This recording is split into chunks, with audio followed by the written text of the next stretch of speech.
Hey, good morning, folks. Welcome back to Sunday, and we've got a guest from the top today. We got GM Cody. Welcome. Hey, what's up? And I need to mute myself on YouTube. All right. So yeah. Anyways, so we're talking about today. We're going to talk about Turnip28 and other weird miniatures games, but not just weird miniature games. Some of them are a little bit more, close to center, I guess, what you would call for like sci-fi and fantasy games. But they're indie, and they're games of self-expression and artistic expression. And I think that's the thing that really binds all these together. They're all games about sort of more doing it your way, right? Right. And I mean, some of them they have rule sets, obviously, but a lot of those rule sets are born from that indie spirit of I want to make my game. Some of them are created from the miniatures, like Turnip28. That's Max's just fiddle farting around with some figures he had and some art, and then going, "Hey, there's a game here." So. Interestingly enough, if you start Googling things like Turnip28, not Googling, but YouTube searching Turnip28, it'll start throwing up recommendations for other guys on other YouTube channels who have just created a game that uses the same kind of indie artistic style, that Planchitsu kind of thing. But I think they're all kind of born out of one I saw. Can't remember where I saw it because I was on one of those random YouTube rabbit holes. He decided to just make a game about competing groups moving around a maypole and trying to claim the maypole. And that was his game. He's like, I've got this maypole. He did a little like 1x1 board. And it was about moving your figures around and trying to consecrate the pole or whatever, and he's like, you can put any monument in the center, any warbands, and it's like, and I thought that was just like insanely interesting. But you'll find other games like that. So I guess from the get-go, let's start with kind of talking about how we got to these games. I know you are sort of an old school fan like myself, but it goes a little bit beyond old school when it comes to these games, I think. At least for me. So how'd you get into it? The arthouse 28 kind of games specifically? Yeah. Okay, well, I got into those pretty much. I've only really gotten into working on them and playing them recently, but I've been aware of them since they started. Because I've been around in that weird underground internet miniatures movement since it came around, since it surfaced, probably cool. I don't know, 10 years ago or a little bit more, maybe thereabouts. And so when Inquisitor 28 started, and people started getting back into like stuff like Mordheim and Necromunda, and at the time all that surfaced because you couldn't get Necromunda models anymore, you couldn't get Mordheim models anymore. And so people were just converting and kitbashing, and they went above and beyond all that, because they were using other models that weren't GW or GW models, and even the terrain, they were just going insane with making their own terrain and stuff. So I've paid attention to that since the beginning. Yeah, and I've always kind of been involved in it, even when it wasn't really a thing. And so I've been aware of all this whole movement for a long time, but it's only been recently that I've been diving in to this kind of second wave of the movement, where you have Turnip28 and Planet 28 and all these games that we're going to be talking about. I think a lot of the early impetus for it, like you mentioned, was that you couldn't buy the official miniatures at least without paying exorbitant prices on the secondary market. But also both of those games, at least especially Mordheim, were kind of unfettered from Games Workshop. I mean, GW, when they were done with Mordheim, in a weird move that they would never do again today, they just dumped it in the public domain. Yeah, for free. Yeah. Yeah. Which was odd. And then the fans have just run with it. I think that was like the last vestige of their goodness that they poured into that act or something. Yeah. But I don't think Necromunda had the same treatment, but that stuff has been available online. The fact that they continue to do Necromunda makes me suspicious as to whether where their blessing lies with that one, and also with Warhammer: The Old World coming out, I'm not sure how long Mordheim's days are numbered. Well, people are going to keep playing it regardless. Oh yeah, yeah. I just go to Broheim and download everything right now because you may not be there forever. Yeah, I mean, all the Necromunda stuff's still up there. Yeah, I mean, I'm blessed that I bought it when it came out, as well as all these other GW skirmish games. I had it back in the day. I just don't have it anymore. Yeah. Yeah. I mean, I'm surprised I still have it, but I do. But really, that's kind of the roots of all that can go back way back when, just a rogue trader and, Right. It all came out of like people kit bashing stuff. Right. And I would say the impetus for kit bashing and converting came out of GW games, without a doubt. At least the popularity of it. I mean, people kind of always tweaked, their figures back in the day. Cause sure. I need a fantasy cleric, but all we have is historical knights. Okay. Right. Well, I'm going to take this mace. I'm going to put it on this guy and I'm going to use some tinfoil to make a cape. And, I got this elf who I got this guy who's an archer, but I'm going to make him an elf. So I'm going to like wrap some cigarette pack foil around him and give him a cloak and call him out. Yeah. But the whole idea, like, I think GW really pushed that to the forefront because they encouraged it back in the day. You would look at White Dwarf magazine and you would see the studio armies and, half the miniatures in those guys' collections would be like kit bashed and converted. And even in their books, their published books, if you look at the third edition of Warhammer Fantasy books, the Bretonnian army that shows up in Warhammer Armies is not even consistent with the art in the list because it's some guy's 100 Years War army that he just laid on the table and called Bretonnian.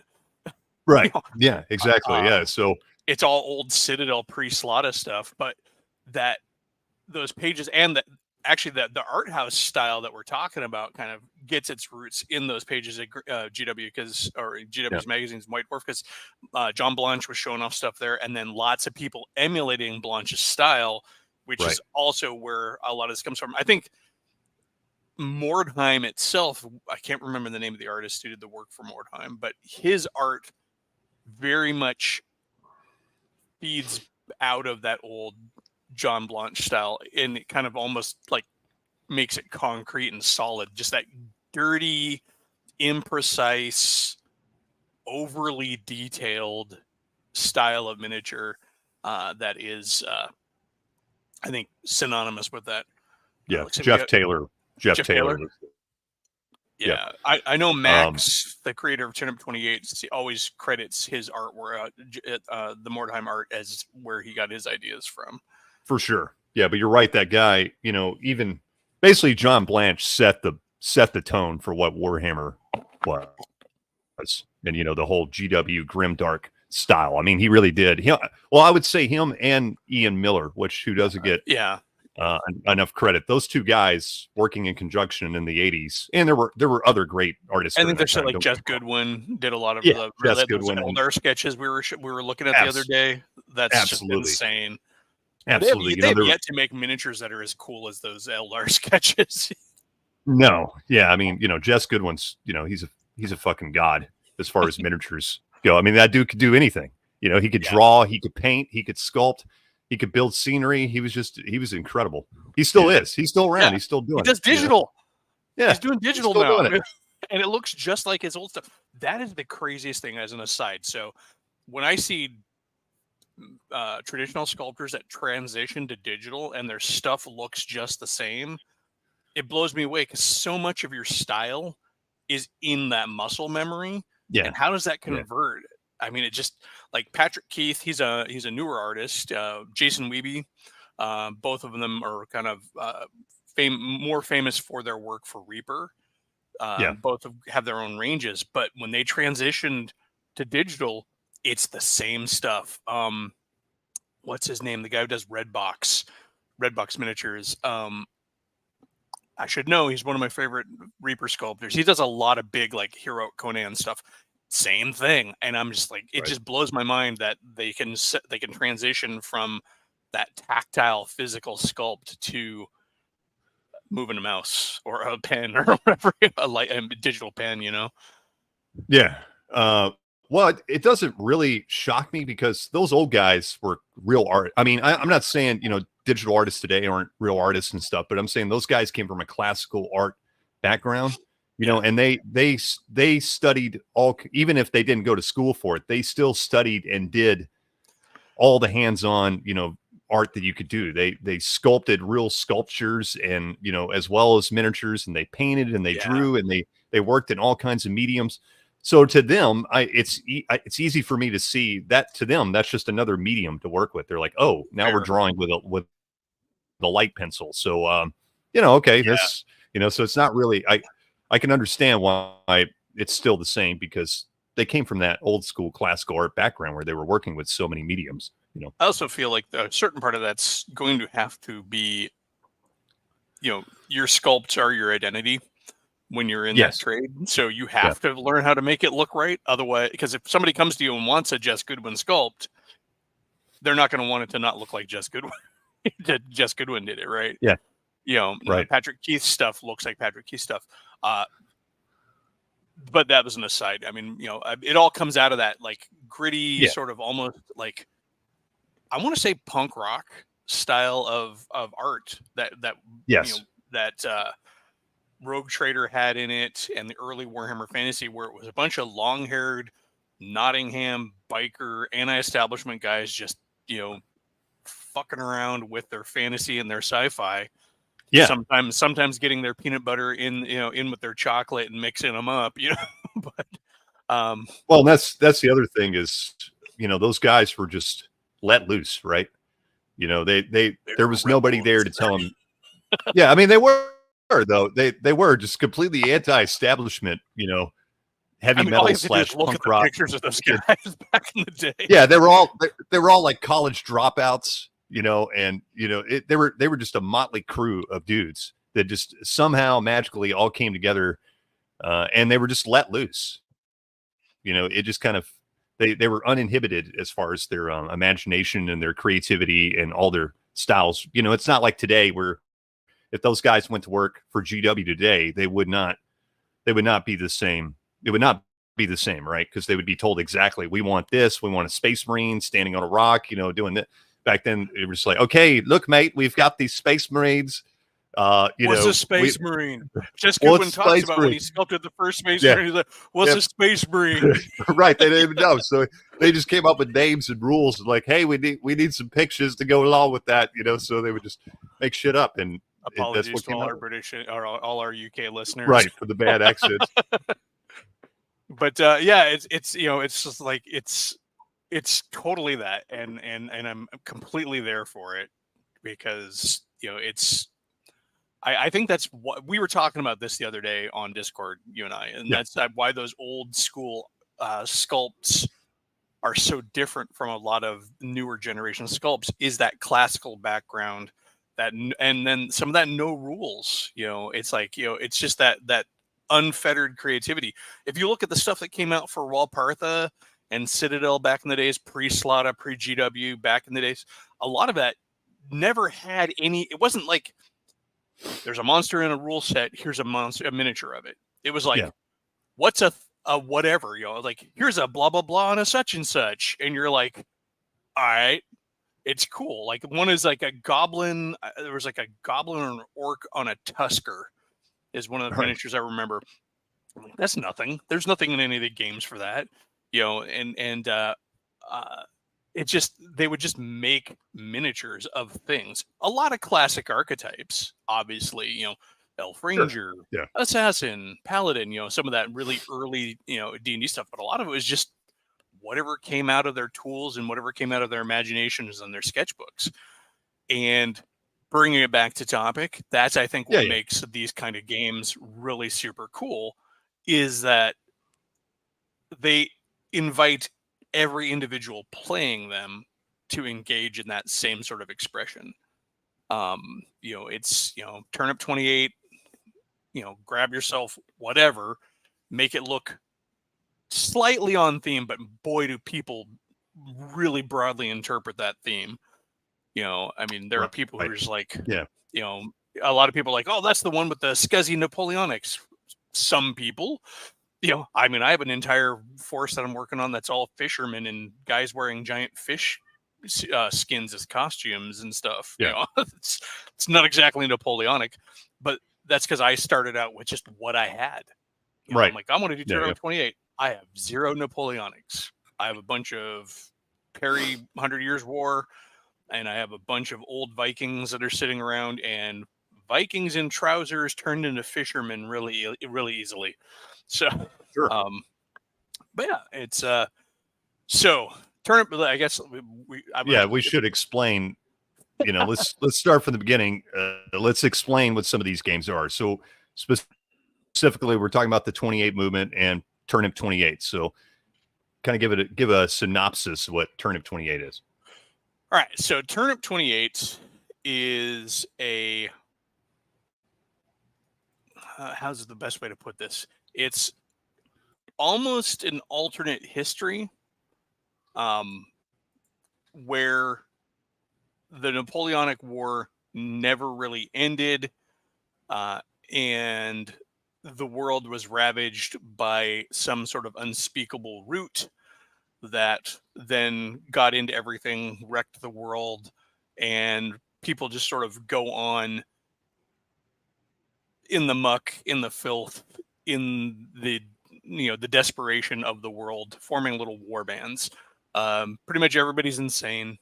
I've described the game as what if everybody's playing Chaos War bands, but Napoleonic, especially if you use the cult rules, which I only recently learned are supposed to be an option for the game and not part and parcel of it, but it seems like really bleh to not play with them because they're not balanced is I guess the problem. Some of them are really, but it's the game I don't think is supposed to be about balance and fun. Now I have pulled up some images of Turnip28 to go with this, so I'll move us to the side here. This demonstrates kind of what we're talking about. We're like visually, it's a blend of the medieval and the Napoleonic. Usually, you'll see like Napoleonic uniforms with medieval weapons and headgear and stuff like that, and then it's sort of blended and combined with whatever. This is all art from. I think this might be Max himself, but I'm not sure. And then some miniatures that I found. All of this credit to the individual artists. I didn't take time to annotate them. I just did a Google search. And you can Google search too. Let's see. We got Snail Knights. That's a thing. The Knights of Shellwood in this game. It's some of the weirdness that you have in the game. Let's see. Here's a close-up of one of them. And these are all just kitbashed out of existing knight figures. In fact, I think that knight is one of the old, like, one-piece cheap Warhammer War Masters or whatever, that box set with Milton Battle Masters or whatever. Yeah. Looks like one of those ones, yeah. And that's probably either a hand-built snail or like a Schleg plastic snail toy or something like that. Yeah. And that's the thing. I mean, this is a great example. This is like a couple of racks of the artillery and a bunch of the cannons and the giant central gun to the one cult. I mean, going back to the cults in the game, one of the cults, this is actually an example of two of them. There's because one of the cults is worshiping, the big cannon, and the other one has at the center these rocket batteries. And it's important because, like, these cults are not huge. You're not talking about huge armies. That's another thing that appeals to a lot of these games is small miniature count. You can spend a lot of time on your individuals. You can spend a lot of time on your scenery. Mordheim, if you look at the modern Mordheim movement, for example, people can spend so much time on their boards, making them look insane because they don't have to spend a crap ton of time painting 8,000 miniatures. Right. And also, I mean, there's only so many warbands in the game, so it leaves you plenty of reason to focus on making better games, better tables. But yeah, like this is Turnip28. We got, here's a close up of that cannon. This cannon's available as a 3D file through the Turnip28 Discord and their Patreon. Their Patreon's really cool. They have a Patreon, but everything that goes up on it ends up being free to anybody, even if you're a member of the Patreon or not. So that's always cool. Here's those rocket batteries. Here's somebody's warband. This is a very, looks like a Japanese themed one. Again, going into that whole, like, not everybody necessarily adheres to that Napoleonic central original theme. So that's kind of a cool one. Here's one of the illustrations. I think this is Max's work from his early work in Turnip28. Also, I mean, if you're not a painter, look at this. This is a game that you can do and still feel like you're delivering. I mean, look at these guys. They're brown with some highlights of silver on them. Yeah. I mean, just crusted over. I mean, it's really texturing is the hardest part. Yeah, the texturing is the hardest part, but really, if you're not a great painter, this game definitely lends itself to you, I think. Yeah, definitely. And that's, again, accessibility to these games. You're not, the rule on Turnip28, the rules are absolutely free. It's a free download PDF. The expansions are free. The miniatures are use whatever you have. You can go out and buy readily available and pretty cheap historical figures, modify them up, kit bash them, or you can start grabbing what you have in your existing miniature pile. And that's what I started with. Not everybody has that stuff laying around, but you could easily throw together some parts from like whatever Reaper Bones adventurers you have around, because they have some moderns and everything there. And these guns that they're all shouldering are remarkably easy, especially in this kind of detail where it doesn't have to be precise to model out with cocktail sticks, a little bit of plastic. Now I say that as somebody who does a lot of that, so it's like maybe easy for me, but really I'm a little brass rod and some gunk and some green stuff. And but I mean, you could just buy a box of Perry or Victrix Napoleonics, and it's like $30 or $40, and it gives you that's enough. Like literally one box to give you enough for 2 warbands. I bought a box of Zouaves for my one garlic army, and I'm like, I'm never going to use all 30, 40 Zouaves that are in here. But the other thing too is you can just nowadays there are people who sell lots of like 3D printed muskets. You can just go buy some 3D printed muskets. Yeah. So there's lots of ways. It's super easy to get into. Hey, Mage's Musings, welcome. Some more of the concept art, really just establishing the feel.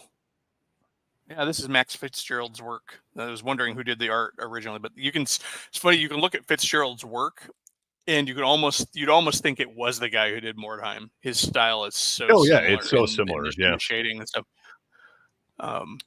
Here's another. These figures here are some of the official figures for Turnip28 that they came out with. Right, the 3D prints. Yeah. Or I hear they're actually working towards a plastic box set. That'd be awesome. Yeah, that'd be really cool. Talk about getting people into the game. I know there's some stuff in RW Bishop was asking a question here. He said, would you guys consider this a subgenre similar to what steampunk started as? I think it's starting to become a subgenre because you've got things like Silver Bayonet now and this. Actually, this is a subgenre I've always wanted and never really existed because I love history. I don't talk a lot about that, but I'm really obsessed with history, and especially the Napoleonic Wars. It's like my favorite era of history to read about and study and stuff. So I've always wanted like a melding of like fantasy or grimdark with Napoleonic, and so that was the biggest turn on for me for Turnip28. I think it's slowly. Yeah, I think it slowly is becoming history, kind of especially. Yeah. Yes. Yeah. Sorry. There's that new one coming out that's World War I continues and fights on Doggerland after it rises from the sea. Yeah. You were showing me that. It looks it awesome. combines folk horror with like World War I. That's kind of trippy because it's like, you know, all the stuff that comes up from the bottom of Doggerland as it rises from the ocean. And if people don't know what Doggerland is, it's the original landmass that connected the British Isles to France. And so it's still there. It's just covered in water now. So no, yeah, that looks amazing. Hey, Pulp Alley's here. Dave and hey. Bessie, welcome. If you haven't played it, Pulp Alley is probably one of the best miniature skirmish games out there. I have a lot of fun with it, and it'll cover just about every genre, from street level superheroes to sword and sorcery to Sword and Planet. Dave's been really pushing the limit, doing some 15mm high-tech sci-fi stuff with it, and a couple of his games. Their YouTube channel is amazing because it's really all about showing off games, playing games with people, you know, remotely, how-tos, terrain. Just, I can't say enough good things about Pulp Alley. Been into it for a while. Now, Turnip28 is a skirmish game. It's sort of on the larger size of skirmish because you're playing pretty decently sized war bands on either side. It's not like a handful of figures. You're going to have a little bit more than a handful of figures. And while we're looking at it, like, you know, some of them are big, like this dude here. This is my mass of pigs as one guy. And all around his back, he's got different pig heads sculpted. It's not going to be all that visible on camera, but, you know, yeah, it's, you know, and then these are not finished, but, you know, we got multi-based infantry. But you're going to have a few units of those guys, and you're going to have often some centerpiece depending on your cult. So roughly 2 to 4 units of dudes in most of the bands that I've seen. 2 to 4, maybe 6, depending on the band. Yeah, so you're looking at probably around 20 to 30-ish miniatures. Yeah. Depending on the warband, of course. Depending, yeah. I mean, you could have more. I guess one of the warbands is like literally like 4 or 5 guys who run around the board picking up other characters from other warbands. And that's the other thing. In I really like about Turnip28 is that the different warbands, the different cults, all have rules that change how they play. You know, the cult of that big cannon, you can chuck your own soldiers out of the cannon. You know, I think you can fire your toffs and stuff like that. You know, your officers. There's a cannibal cult. They eat their own men to increase their strength. There's one that's got an observation balloon. There's one that's got a giant crab, and it's very almost like post-apocalyptic in that sense that in most post-apocalypse settings that you read about or play in, often when there's a warband, they're built up around something. And that's kind of how it is here. Like, oh, we have this giant cannon. I'll worship the giant cannon. You know, we have a giant crab. Okay, cool. Let's go to war. You know, and it's just everybody kind of trying to carve out. I think the most benign sounding of all of the war bands is the Shellwood guys with the snails, because like they seem like almost like this pristine little group with their knights on their snails and stuff. Right. Out in the woods, whereas everybody else is just like, you know, mucking around in the filth. Bonkers. Yeah, you and me and just about every gamer I know. Yes. The nice thing about this one, though, RPG Grandma, is it's not that expensive. If you were to pick up 1 box of Perry Foot Knights, not even Foot Knights, like Perry, just, you know, like 100 Years War Infantry, and 1 box of Napoleonics, you could have easily 2 forces. Because you can mix and match, and your forces can look very similar on both sides. So you're looking at what, 30 and 30. It's about $60 out layout for that, and then you might have to kit bash some officers, but those are easy to do. Like a couple of my kit bashed officers, which are not going to show up well, but just to give a general idea, these two guys are just figures from my Reaper Bones pack that I just started glomming green stuff onto. But another guy I have is this guy's half parry, and he's got a saber from I think the Zouave officer that comes in that box set. One guy. And so just start throwing stuff together, and you're not out a lot. I mean, you figure $60, that's one box of Space Marines that you can't even play a game with. Your options are pretty limitless as far as creating an army for Turnip28. They even have if you don't want to do a whole lot of kit bashing, they also have a lot of great 3D print stuff. So you can buy one box of like Napoleonics or whatever, and then you can buy some of the 3D print torsos and heads and everything, and you're set. You're good to go. And so I mean, heck, if you're really on a budget, I imagine you could probably do Turnip28 in like 1/72nd, and buy into Napoleonic plastics and medieval plastics in 1/72nd and just start gluing them together. Model glue. Yeah, I mean, you could, for sure. I mean, I probably wouldn't recommend that. Nor would I, because it's going to be harder to do the art part. And if you're getting into Turnip28, you probably are really interested in the art part. I mean, and to be honest, even with monument here is like, look at all that. That's all just guns. And you're probably going to hate me because those are two classic GW miniatures as part of the monument. No, I don't. I think that's awesome, man. Doesn't bother me. Believe me, I've chopped up plenty of classic GW miniatures. So, and this is becoming easier to do nowadays. Most people who, even if you don't have a 3D printer, somebody who does, and most of the decent 3D printing ranges are getting registered sellers. Like I know the Turnip28 stuff, you can go on Etsy and there's people selling it. So you can easily pick it up. Alrighty. So do we think we've exhausted T28, or is there more that you would like to say about it? Did I miss anything? No, I would say, does anybody have any questions about it? Or does anybody have any comments about it? I think we pretty much explained it pretty well. It's a really cool game. It's really interesting. And it's a lot of fun just, especially if you're, on the creative side, and just even if you're not a big kit basher, it's just fun in the painting aspect and the freedom of creating whatever the hell you want.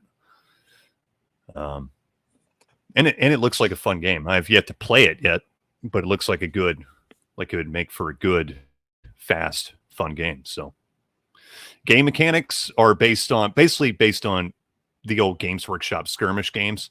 So if you've played those, they're very similar to that. They do have a few little tweaks here and there, but if you've played into the old GW games, it's going to be very similar. It has stat lines similar to GW games, and it uses D6 dice and all that stuff. And it plays on a a 3x3 or like a 2x2 board, whatever size you want.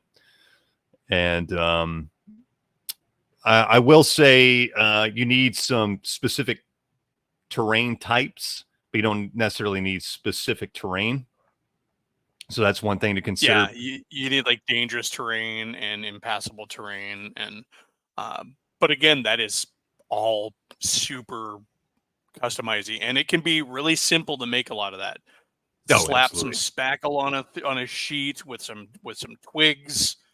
Collect twigs and roots. That's one of your best friends for this game. Game. One of my biggest problems I have, honestly, with making my stuff look really good is I can't find decent twigs and roots around me. My friend's like, I just go for a walk through the woods. And I'm like, I can never find any. He's like, well, I just walked through the woods and I found this tree. Yeah, I mean, here's like some of the guys I've been working on, which I've showed off before, these cavalry. Really, I don't think you've shown me that far along, though. even with the blurry picture, it still looks awesome. I just like the Yeah, it's blurry as hell on the camera, but I just took Napoleonic cavalry and just green stuffed the hell out of them. That's all I did. Beltane provides a good segue into the next thing I was pulling up, Sludge. So I've not played Sludge. Sludge is Turnip28's cousin in that they both use the same imagery. I do have some images of Sludge here. But the universe of Sludge is slightly different in that it is a magical universe. In other words, there are actual spellcasters in Sludge. But as you can see, it's very similarly, got that medieval Napoleonic blend. I also refer to it as Turnip28's like cleaner and neater cousin, because most of the miniatures I've seen done for it are not as root bound and scuzzy. I think that might have been an intentional choice by the folks who created Sludge to make it stand out from Turnip28. Yeah. There's sort of ostensibly this weird sort of almost more trench fighty World War I sort of thing going on in Sludge. You can see the units, the armies are a lot bigger too. So I think Sludge is really designed more for the next step up of engagement. It's kind of bigger, just now bigger noticing, games, right? Yeah, I'm just now noticing that these guys here have the awesome Mobius style hats that I just love, and I feel is far underused in miniatures. Here's another close up. Looks like one side here is going to get shot to shit. I'm seeing a bunch of guys brought knives to a gunfight. Well, if they survive the first volley, they half of them might make it there. That is true, and it looks like these guys in the background here on the right are riding birds, like chocobo riders. Yeah, I don't know a whole lot about Sludge. I'm fairly familiar with it, but I haven't looked extensively into it. It didn't appeal to me as much as Turnip28, but it looks cool. Yeah, I like it's. I think the only way you can get it is in the pages of a compilation rules. The name, I've got links to all of these in the description of the video. So you can all go out and pick them up. A lot of these, again, are going to be low to free for entry on the rules. So that's also good. So Sludge is one of those things that I feel is like sort of an addendum to Turnip28. They came out at about the same time. And I think Sludge may have been born from Max Fitzgerald's sharing of his art that he was doing with his miniatures before he came up with his game. So they sort of both split out of... There's clearly the same DNA there. I also hate... I actually dislike painting miniatures, but it gets in my head. But I do it. So you don't actually have to be all that great. And these particular games, at least these first two we covered, are very forgiving, I think, because of the filth and the nastiness. It's not like when you're... And I should also put in like one caveat.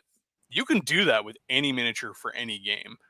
We were talking about the old days of Games Workshop games. You look at some of those armies and some guy would show up with a full Blanchitsude style Empire army that is all oil washed and grungy and grimy, and he'd be across the table from like a perfect heavy metal painted goblin army. It was all pristinely, crisply green. So I would say if you want to do it, and you'll get better. Well, I will say nowadays also it's a lot easier to get a great paint job with very little skill. There's so many different techniques and specialty paints and speed paints and speed paints and washes and things. It's so much easier than when me and you first started painting, especially you. Oh, yeah. But I started painting.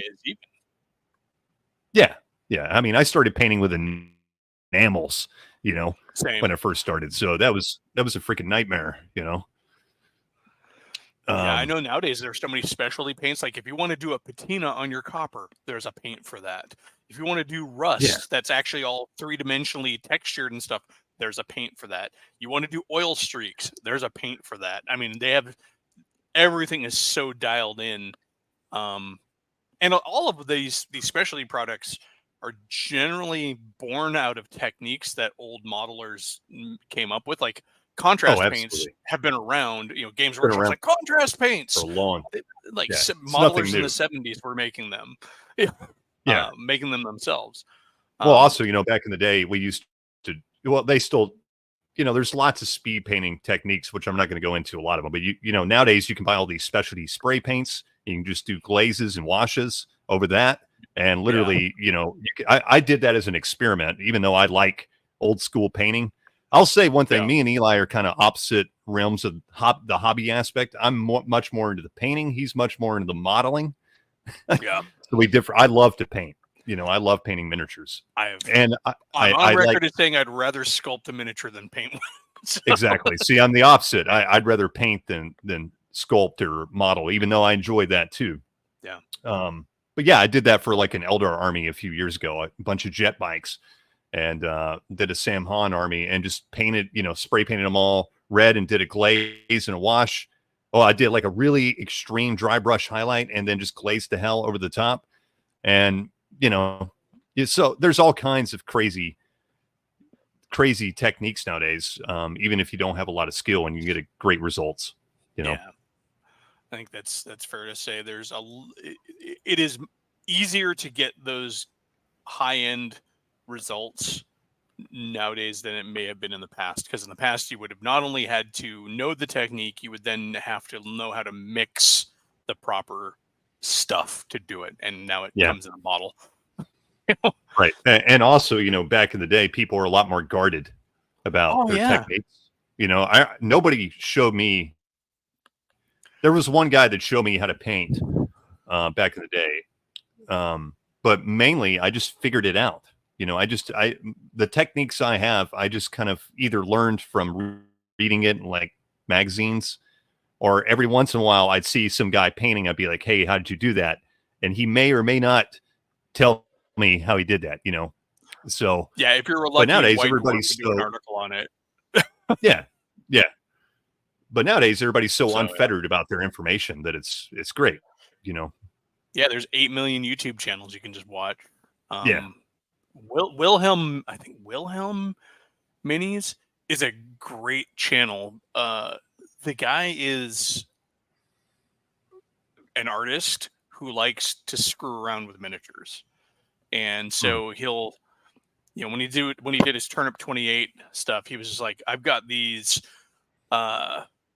Goblin Town goblins from the Lord of the Rings set, and I've got some Nurgle guys, and I had this old sculpture that I did and made like 20 different resin casts of, and I'm going to take this, I'm going to cut its head off, and I'm going to put it on this guy. He's great channel, Wilhelm Minis, I think that's what it's called. So next game I want to bring up and talk about is one that I have a particularly personal connection to, and that's Verit Wood. My buddy Mike Cretchett makes the game. Well, he became my buddy through the game. It's not like he's like an old friend of mine, but we know each other for a few years, and I did some proofreading and stuff for him on the first set of rules. But it's another game, and this is a sort of game in the same vein as Turnip28 that started out as just some guy messing around with his miniatures, creating a world, and then coming up with a game for it. Verit Wood is a folk horror skirmish miniatures game where everybody plays an actual cult that you put together with points. You buy your rituals, and then you go through scenarios. It is dark and evocative and moody, and it's got history and background. He's written some cool story and background into it. But yeah, it's a really rules light system. It's a die pool system, so you're just building up numbers of D6 and rolling towards targets. I think almost all these pictures I'm about to share are all from Mike directly. He's got a charnel pit and a couple of nasty warband guys, and he's got this dude, very primitive forest guy. He does some great photography, and it's funny is everyone like, how'd you achieve that? He's like, I have a filter on my phone. These are all just done with backgrounds and filters on his phone. I'm like, your phone is clearly magical, because mine, even with the same software, the same app, won't do this. So there's still some skill. Oh, that came out really small. That's too bad. This is not one of Mike's. This is another guy who did some really cool. I mean, look at that. Those trees alone. Awesome. Those are just, that's. Some of these came out super small. And let me see if I can zoom this in. Yeah, look, except for it pixelates. But anyways, there's more Mike stuff here. Baba Yaga type character he did. Undead coming out of the forest. One of his troll type characters. These called the Netherkin or Etherkin. Etherkin. There's the other guy I mentioned. Oh man, I really like those dudes on the right there. Yeah, with the weird fuzzy suits and the faceless head. Yeah, those are just really cool. Yeah. Here's the Etherkin again in more color. But yeah, Verit Wood is, less than a tenner on Wargames Vault. He does a lot of updates. He does seasonal skirmishes, seasonal scenarios and stuff too. He's getting ready to come out with a Wild West variant, which is neat. And I'm sorry, Mike, if I mentioned it before I was supposed to, but teaser. But yeah, it is again all about picking up a set of, just picking up whatever you have or whatever you can get a hold of and going with it. Your war band could be nothing but zombies with a little bit of extra on them, and next thing you know, they're down and out peasants. Just based on how you paint them and what you kit them up with. His backgrounds are full of a combination of sticks out of the backyard and model trees. It's a super quick rule set, and it is also very transparent in that making some new scenarios for it are pretty simple. So if you get through all of the scenarios that he has, which is actually a pretty sizable number of scenarios, it has after action events too. Sort of like if you're familiar with the old Mordheim or Necromunda, after every game you would roll to see what happened. So yeah, this is definitely one that's worth picking up and low cost of entry. It is definitely a handful of figures level of game. Most scenarios involve a monster that comes. So here's the cool thing about it. So usually it's two warbands doing their thing, and then some sort of NPC monster. Like in this case, this picture that's on the screen here, the Etherkin is going to show up in the middle of the scenario that both players are competing to go against. Like, so there's a scenario mission. So you're trying to accomplish this mission, and the monsters operate under AIs that he's got written into them. Yeah. And those AIs are not all the same for all the monsters too. So like some monsters might go after like the person with the highest intelligence score. Or some monsters might go, and he's actually got, God, I cannot remember the name. He's got this rule in here that's like, whenever there's a question on how to interpret something in the game, always interpret it in the most gruesome way possible. And it's fun. But yeah, this is another one of those ones you can pick up super easy, get into, and just play. And the neat thing is, another thing I should mention too is a lot of these so far, these first three games we've shown, plus even like games like Mordheim, which we talked about at the opening, cross-pollinate in their terrain and on some of their miniatures. The same scuzzy, muddy terrain that you built for Turnip28 could be used in Verit Wood or Sludge. This Etherkin could easily be roaming the streets of Mordheim as a troll or an ogre. So the nice thing about having all these different miniatures sets or miniatures rule sets that are built off of that same art house style is your collection is always building on itself. You may not be able to use everything. Like clearly your Napoleonic guys are probably not going to look all that right in Verit Wood or Mordheim, but there's still some back and forth. So you're not like always having to start over from scratch on every new project to pick up, which is really nice because when these games are, one of the appeals of these games a lot of times is sort of that low barrier to entry. It's nice to know that you're not starting from scratch every time. And also simple craft supplies like a ball of twine can go far. You unravel this stuff and start applying glue and it becomes twigs and branches and vines and easily decorates. This is like $1 at the dollar store. Yeah. So but that's Verit Wood. Yeah. It's a living game. That's another thing I should mention. Turnip28 and Verit Wood are both alive and still being added to and under development. I don't know about Sludge. I don't know too much whether it is or not. But yeah, so that's a good one to talk about. You had mentioned a couple when we were talking about Planet 28 and Space Weirdos and Sword Weirdos. I wasn't able to find a lot of good solid images for those, but I think part of that's because they're born out of more of the old Hammer as opposed to the Blanchitsu necessarily. Sure.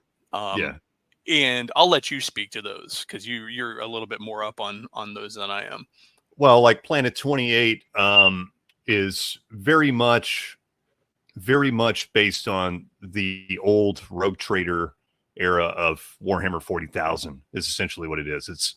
It's almost like off-brand Rogue Trader 40K, but it's kind of bringing back, it's still in that art house kind of realm of miniatures games. But it's very free form as to what you're going to interpret that to be. It's, the only indication it gives you is just the style of art that this is the dark future of some far millennium, and it's going to be grim dark. But other than that, it doesn't really inform you as to what the world is, what the setting is. And the rules are like, 15 pages long. So very simple. Now there's all the rules are free, pay what you want. On a drive-through RPG or War Games Vault, but they have expansions for vehicles and all that stuff. Very, very simple rules overall. Very small war bands, and the other cool thing about it is it still has that do what you want kind of thing. So you could use any miniatures. You can kit bash miniatures. You can use miniatures from any manufacturer. If you want to bring out your old, beaky Space Marines from the 80s, you can. Or if you want to, mix in some Traveler, yeah, you can use whatever. I mean, that's kind of the whole idea. It's still in that vein of, do what you want, create what you will. Yeah. And it just kind of gives you art and a style to spark your imagination and do as you will with it. So, I mean, that's pretty much Planet 28. And it's pretty cool looking game. The other cool element about Planet 28 is it has these kind of role-playing elements to it. So in the rules, when you create a war band, you're actually creating each and every character in your war band. And that sounds complicated, but it's real simple to do. And real fun. That's more of that Rogue Trader DNA showing through. Yeah, exactly. So if you like that old Hammer aesthetic and you want low model count and just a fun, fast, easy game, that's a really good option. And then Space Weirdos and Sword Weirdos is something I've been playing a lot, actually. And it's kind of in the same vein as Planet 28. Exactly in the same kind of vein. It's do what you want, use what you want. The rules are really good, actually. They're easy, but they have more crunch to them than it seems. So if you want a little bit more of a crunchy game, which is not crunchy, but it just feels like it on the table. Like it feels like it has some depth to it when you're playing it. A little bit more fleshed out, Yeah, it feels a lot more fleshed out when you're actually playing it. It's a very good system and it's very, very fun to play. And currently probably one of my favorite games to play but it's got the same kind of thing. Do what you will, bring what you want. If you want to kit bash miniatures, and it kind of encourages you to use whatever kind of setting and world. And also, I should mention too that both of those games encourage a more narrative style of play. These are not competitive styles of games. All these games we're talking about, these are narrative games where you're creating scenarios and in some cases creating your own settings and creating stories that have go back to those old school roots of not just wargaming but role playing too. Yeah. It's kind of a marriage between the two. And like Planet 28, and there's also a sister game to Planet 28, which is Brutal Quest, the fantasy version. They both encourage you to have a game master. You don't have to have one, but having a referee and a game master, which is something that harkens back to the old days of wargaming, where you always had a referee. On that note, I mean, if folks have never tried that, and it seems weird, it really does enhance those kind of games. I have very fond memories of my experiences playing miniatures games with a game master. Having somebody else in there to throw monkey wrenches into the game or to roll some random events, sort of actually play out the critters that show up on the board, things like that. Just if the players want to do something that's not in the rules. I've ran a lot of games for people, and they're like, hey, can I take that wall apart in front of me, or can I build a bridge across the river? I'm like, yeah, you can do that. So a game master allows you to do those kind of things where you can interpret things or throw in. Oh, see you later, Mage. Good to see you around.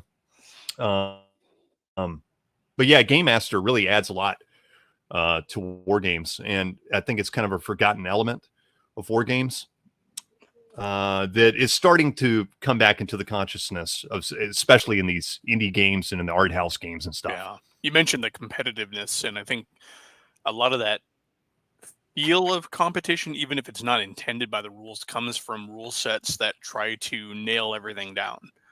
A lot of these really codified systems, and that is where the games master would have been. He would have filled that role back in the day. You could write these looser, maybe just more inspired games, and not have to worry about it, because you'd have that guy there to make the judgment calls and to make the rulings and things like that. Just like at a tabletop RPG, that's one of the GM's biggest jobs is like, all right, you want to do the thing, cool, roll it, sort of a thing. And I remember that in Rogue Trader games. Yeah. I mean, the Game Master thing, and I'm not going to go too heavy into this, but the Game Master thing came out of wargaming, back in the wargaming revival of the 60s and 70s. And the reason for that is because all those guys were just making up their own rules to play miniature games. And so the actual players usually didn't know the rules at all, or they were just too complicated to understand. So it was the Game Master's job to interpret the rules for everybody and create the scenarios. And that's where, of course, that's where role-playing came out of those, those wargaming experiences in the 60s and 70s. I think people forget how much the early gaming experience was just a bunch of homebrew.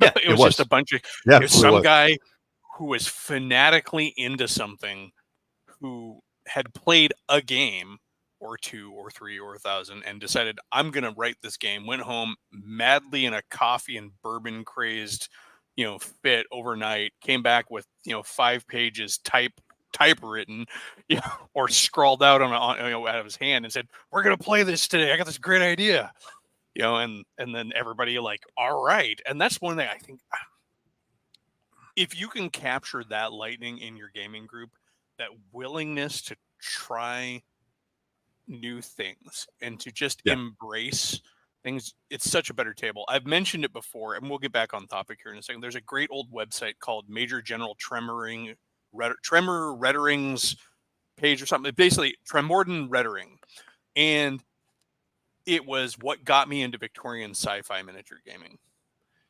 But the website was a bunch of old retired guys. Several of them have passed away. That's how old and retired they were back in the day.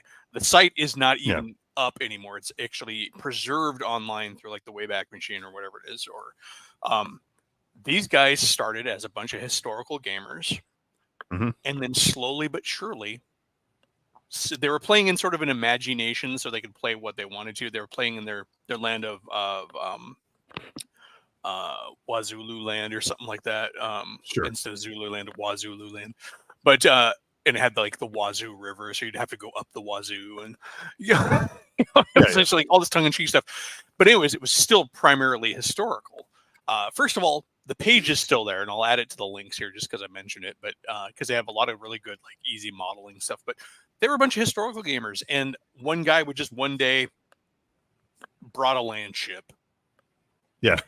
Or one day, one guy brought a dinosaur Sure. wearing a pickle haube and with a cloth draped over its back with a Balkan cruise on it. It's like the German, the Prussian dinosaur. It's like, and they would roll with it. There's one really cool bit in there where the one guy shows up after he showed up with his land ship that he had custom built with a shoebox or a box for each player with parts in it, and says, "Okay, here's your parts. In a month, let's meet and we'll have a land ship war." Yeah. And it's a bunch of really cool designs. And one guy in his box was some stupid little plastic Easter bunny basket that became one of the coolest, land ships that they had on there. It was like he made this Arabian brass bunny land ship that had like cannons sticking out the eyes of the rabbit and had a big, smokestack out of the back of it. And but where I was going with that is this is a group of guys who for all intents and purposes could have been like hardcore historical guys, but they just ran with it and they had fun. And like, if you can get anything in your gaming groups, if you can accomplish that, and not have everybody freak out or flip out because you did something that broke the rules or, is maybe even lopsided. Because I guarantee you, the guy who brought the land ship to game one day, that was at a clear advantage in that fight. Sure. But yeah. But at the same time, if you can embrace that sense of fun, that's what all these, and kind of bringing it back to topic here, that's what all these games are about. I mentioned earlier that the cults in Turnip28 are widely unbalanced because they're just supposed to be crazy fun. You mentioned like Planet 28 is less concrete and more about those narrative fun scenarios. And that's why, like, a lot of early Rogue Trader stuff, you could easily get super broken. And like, hey, your character's got a conversion field and a jump pack and a, and 6 Jakiro digital weapons. I mean, none of those games back then were balanced at all, and we didn't give a shit. We just had fun. Balance isn't fun. We just had fun. Balance isn't all that fun. No, I think in historical battles, balance may be a little bit more important to some people, because in a lot of cases you are trying to simulate something that actually existed. But when you're playing historical games, which I play a lot of, the scenarios are not balanced, at all. Because a lot of most historical scenarios are matters of circumstance. Yeah, absolutely. So, this, and I'm pretty lucky that I'm pretty lucky in that I have a really good historical group here that I play with, and those guys are all older guys from the 70s and 80s generation of style of gaming. So they really inspired me in those ideas, and they like fantasy and science fiction and all that stuff too. So they do exactly what we're describing. One week guy's like, I'm just going to bring my 50 sci-fi, miniatures, and he just makes up some crazy scenario, and he just makes up a setting on the fly, and it's all handwritten rules. And he's like, all right, and that's, and there's always a referee. That's one thing they really instilled in me. They always have a referee, so they really inspired me with a lot of those ideas. Absolutely. I think some modern game sets that I particularly like that embrace that, Marhawk when brings up this point, history wasn't balanced. Absolutely. At all. And there's a couple rule sets that, there was actually an early 40K set that had the event cards. Remember that? the cards that you could play in the middle of battle. I think that might have been the third edition box set or the fourth edition box set. Well, I remember it was the same one that had the big blue vehicle cards. Second edition. And the warrior cards. Yeah, they had the strategy cards that you played at the beginning of the game. Or during the game. If I recall, some of them played during the game too, because they'd be like, when you lose a unit, play this card to bring it back in or something like that. It was like a reinforcement card. Those games, those cards, and then like you and I were talking about was the old clan war game for Legends of the Five Rings. Yeah.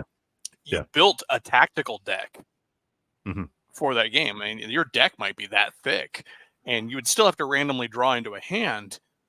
But I like those. I mean, that's a really cool way to add some of that. How often do you read about historical battles being turned by some random event? Everything was going great until such and such's horse slipped and he fell off and broke his neck. Yeah. Or it started raining. Well, I'm not going to rant about it. I'm not going to rant about it too much, but that's one thing that's hard to capture in historical games is all those elements and all the fog of war and all that stuff, is because you'll play certain battles, like historical battles. A good example is like any of those like 7 Years' War battles. You know, if you're playing Frederick the Great, you're just going to get your ass kicked every time. But in real life, it was the opposite because of the fog of war and the situations presented is the reason those battles played out the way they did. And that's really impossible I mean, it's not impossible, but it's really hard to do. It takes a lot to really capture that. But I'm not going to go. We're not talking about that. But no. So I think we've covered. The only one we haven't talked about is Forbidden Psalm. Yeah. That we had preambled about at least. So Forbidden Psalm is born out of Morkborg, and I know I'm mispronouncing it because it's actually like Mirkborg or something like that. Mirkborg. I can't summon enough of my inner Swedish chef to do a proper pronunciation, but it is the miniatures game, and my voice decided I was 15 again for a second there. But it is the miniatures game attached to Morkborg, and it's about building warbands, arthouse style, and it is probably one of the grimmest, darkest settings out there. It's black metal in miniature. Yeah, absolutely. That's exactly what I was going to say. It is black metal fantasy. Yeah, and we're talking stuff like, you know, here's one of the bands I found, which is some bloated barbarian dude in his like. One of these is like the high elf. I'm like, that's not a high elf like I've ever seen. Something happened to him. Maybe he's trying to get a little too high and ate the wrong mushroom. I don't know. Yeah, he listened to too much Mayhem and took the wrong drugs. Here's another one. This is cool because this is a ton of old classic GW metal. At least not a ton. There's a couple. There's like an old Chaos guy here and a Chaos guy here. And I think all of them are old Hammer. Just Doctor, except for maybe this guy in the back. I think that might be a modern sculpt for Old Hammer, but yeah, that's a good use of this Chaos Sorcerer. That guy with the horns, he looks like he was probably some old GW like elf. I think he's one of the talisman figures. Yeah, I think you're right. I think that's exactly like the talisman elf. Yeah, and this guy on the right is one of those Marauder era Chaos guys. I think. Remember when Marauder Miniatures was doing its bit back when Games Workshop actually employed the use of subs of other studios. Yeah, because they embraced ideas from outside. I can't help it. I gotta bash GW now and again because I mean they really have lost the script. They lost it a long time ago, but yeah. This is a comment from a while back that I think is, that's so much of the stuff is just art. I mean, you could easily fill a gallery with most of the stuff, and it would be a satisfying experience. You know, do the Verit Wood room and the Turnip room and Forbidden Psalm room, and next thing you know, you've got like some wine and cheese on the side, or a good local microbrew, and You're all good, right? You got yourself a gallery experience. And this is one of the last ones I found. Finding warbands for Forbidden Psalm was tricky, actually. But this one's very desaturated, and like I can see there are some miniatures there. I don't know if these are actually purpose built or if these are converted, but I do like the theme that they have going on here. The guy with the hand puppet's one of the Mordheim guys, I'm pretty sure. Yeah. Carnival in fact, Chaos. I think some of these might be Carnival Chaos guys. But yeah, it's I know nothing about this game because I've never played it. I just know it is a thing. And one thing that's very different, I think, about Forbidden Psalm, as I recall, is all your characters are randomly rolled. Right. Yeah, they are. It's that old kind of going back to like Rogue Trader or third edition Warhammer Fantasy, where you rolled on the charts to roll up your characters and their equipment and stuff. Yeah. And for what I understand, it pretty much plays. I have a friend that's into it and was telling me about it. He was telling me that it pretty much plays like D&D. Like the rules are very much based on, the Mork board and D&D kind of system. So there's that's all the ones I had off the top of my head. There are others. Like I mentioned earlier, if you start Googling any of these names, or are you going on YouTube and searching for any of the names of any of these games and then look in the suggested things, you'll see all sorts of stuff. Like that guy who did the Maypole game, and there's another dude who came up with another game, and there's it's just created this whole. That's another important thing I think that's worth talking about. It has created, mentioned earlier, the subgenre. I don't know if it's quite a subgenre yet, but more than at any other time, or maybe just better exposure than at any other time, we're seeing this homebrew, grassroots, DIY, I won't say revival, but like renaissance in miniatures that kind of, like you were pointing out, kind of goes back to that old style of just some guy in his basement typing in his rec room his latest idea for, what if I took this Civil War game and I put ray guns in it? Right. Yeah, exactly. I don't know. I don't know why I always give the Grognards like some country accent. Probably because I live in the South, and so I'm always like, whenever I like am impersonating the Grognards, I'm like, all right, boys, we're going to play this Civil War with Seth Krakowski's version when he reenacts Gary Gygax. It's like, there's this thing, and he's got the da-da-da. But I mean, I don't know why I do that. Got no butthole. But I mean, so many of these games, I mean, even when you start picking up the stuff off the shelves, like my very first miniatures game that I picked up that was actually published was Heritage Miniatures Galacta. Yeah. And I'm going to venture a guess that whatever rule set that they concocted for Galacta, if I traced it back, probably has its roots in some sort of cowboy shooter or one of the, or something else, because somebody probably read somewhere or took the experience that they had gleaned playing other games and decided, that Star Wars thing that's out right now. Yeah. We could do this game and really capture that. And there's nothing wrong with that. In fact, people, I think, should feel encouraged to take that crazy, weird idea, like the dude in his Maypole, Maypole miniatures game. I would never conceive of that. And as he says, is like he had a dream. He made this game. I think this is a German YouTuber. If I got the accent right. But if you have an idea, knock together some miniatures and write up, a 2-page treatment and just play it. Don't be afraid to start with somebody else's rules too. I mean, as long as especially if you're just playing it for fun, and also a lot of these guys, I know, like Mike Cretchett, for example, the guy who does Verit Wood. I talk to him all the time. He's like, we could do that with my system if you want help. I'm like, okay. I mean, all those, even the big boy games, they were all based off some other rule set. Like the GW games are pretty much straight ripoffs of like the old Donald Featherstone rules, you know, Yeah. because that's what they were playing. And then they just kind of adapted that and started spinning it off. And, you know, so D&D yeah, there's is born absolutely out of nothing wrong with that. something earlier.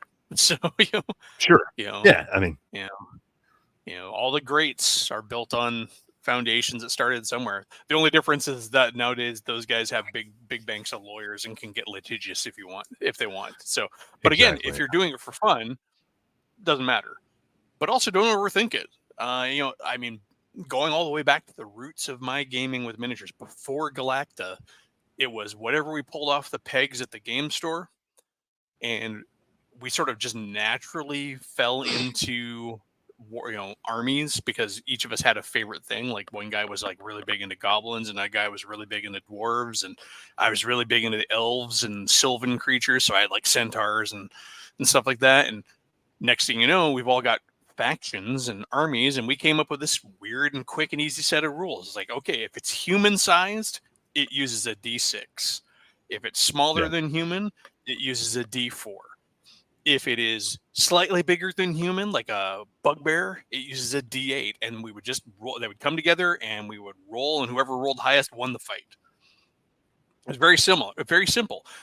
Variations would be like, okay, he's human sized, but he's a wizard. He gets he gets bumped up 2 different dice. So like that D6 goes to a D10 because he's got magic. And it was very abstracted because, and guys with bows and stuff like that, missile weapons, we just ruled on the fly that, it was 1 foot, and like we just grabbed whatever. We're all in grade school, so we just grabbed our little grade school 12-inch ruler and blink down on the board, and that's all it had. All you had. Horses moved faster than people, and and big monsters had more hits because and what I'm talking about here is levels of evolution too, because we started out with the simple die mechanic, and then somebody's like, well, what about my wizard? And we're like, okay, cool. Well, wizards are like, what about, it's dumb that my troll can die in 1 hit, even though he's got like a D12 die and you only got a D6.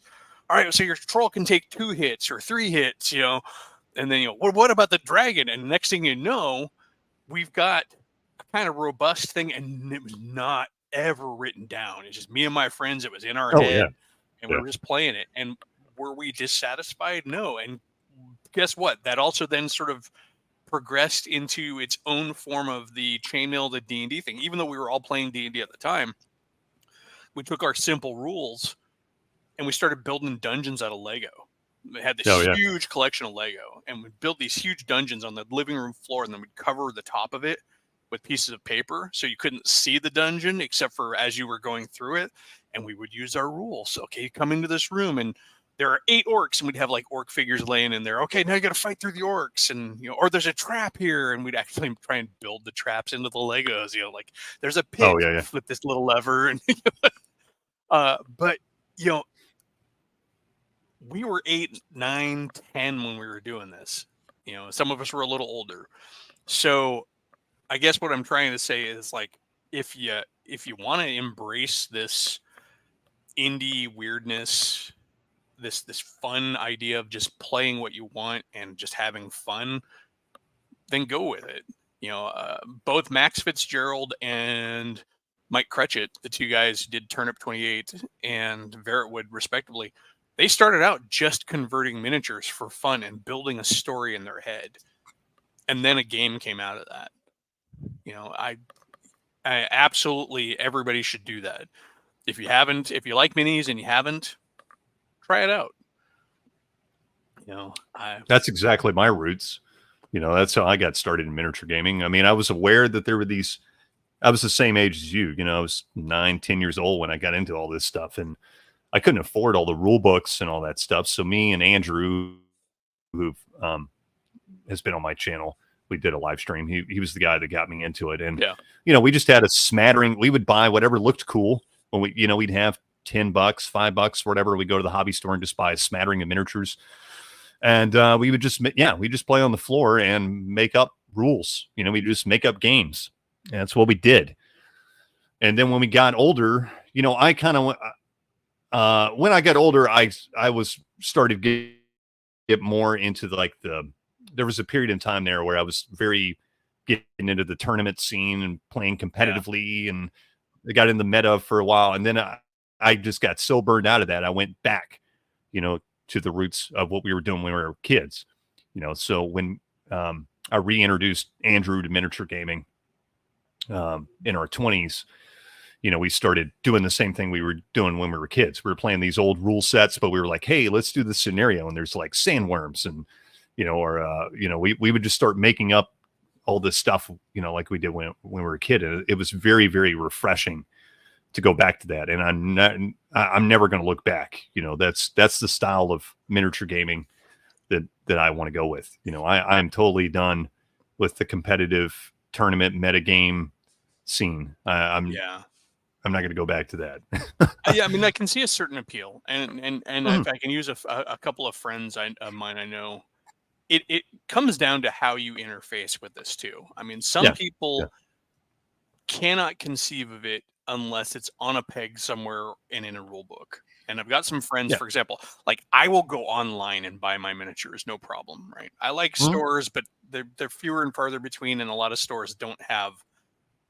I feel bad because I go into like the local game stores and I look around. I'm like, I love your store. It's a great store. There's just nothing here that I want. Yeah. And I feel bad because I might be there using their tables to play, but I'm like, I'm probably not going to buy anything from here. So I might like buy it. But anyways, like I'll buy miniatures online. Yeah. But I have a buddy of mine who's like, I can't do that. I need to see it on a peg. I need to look at it. Yeah, I'm like, but he's also not dived as deep into the minis as I have, to where like I just kind of, this is a Copplestone miniature. I know I can trust Mark Copplestone to make a good miniature, and that picture, I know that picture is, I also generally trust most of the manufacturers out there to that what they're showing me is not some doctored image of a figure. There's very few companies that do that, even though I think there's a lot of people who think that there are people who do that. But yeah, if you are somebody who needs, and this is not a dig against anybody, this is just how people's brains work. Some people need to have it handed to them. Sure. Some people are free form. I don't want to say free thinking because that has a certain connotation that I'm not trying to imply. Some folks are more free form. You've put it in some of our conversation a little bit more bohemian when it takes their approach to games. They're just a little bit more like, I'm going to do what I want and express myself and have fun with it.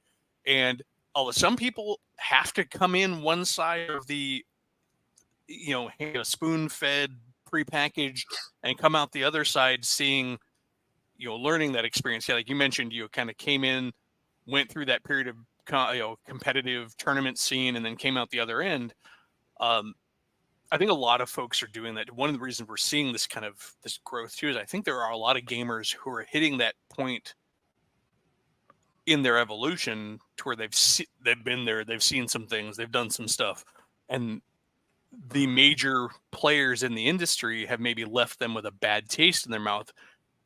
And I don't know any gaming group worth their salt who doesn't sit around the table even while they're playing a prepackaged game and going, wouldn't it be cool if we could do this?